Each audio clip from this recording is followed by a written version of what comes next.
And a lot of people, it'll sound strange, you even saying social media agency.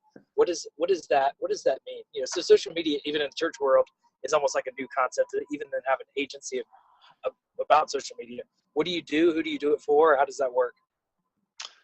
So the Relational Equity Company, it's a consulting company for nonprofits and churches. And I'm a one-trick pony. I lean really heavy into using social media to listen to what your people are saying so that you can deepen relationships, you can deepen retention.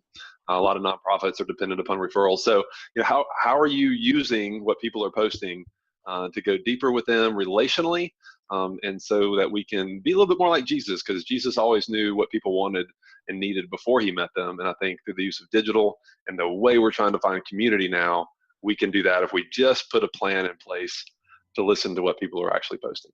That's awesome. So, and as church leaders, we're often more interested in the megaphone than we are the telephone, and listening. How can you maybe even digging into that? How does someone better listen? Maybe even under your hood, how do you help people listen better on social media? Well, yeah, it's just having people slow down long enough to realize that the stuff we've been fed for years, which is totally true, and that content is king.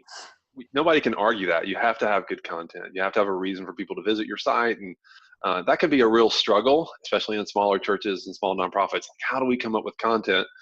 Well, when you consider that the people that are either buying your product, showing up at your church, or donating to your nonprofit, without them, you're nothing. But all of them are looking for a sense of community somewhere. And in the digital space that we all live in, that's where we're heading to.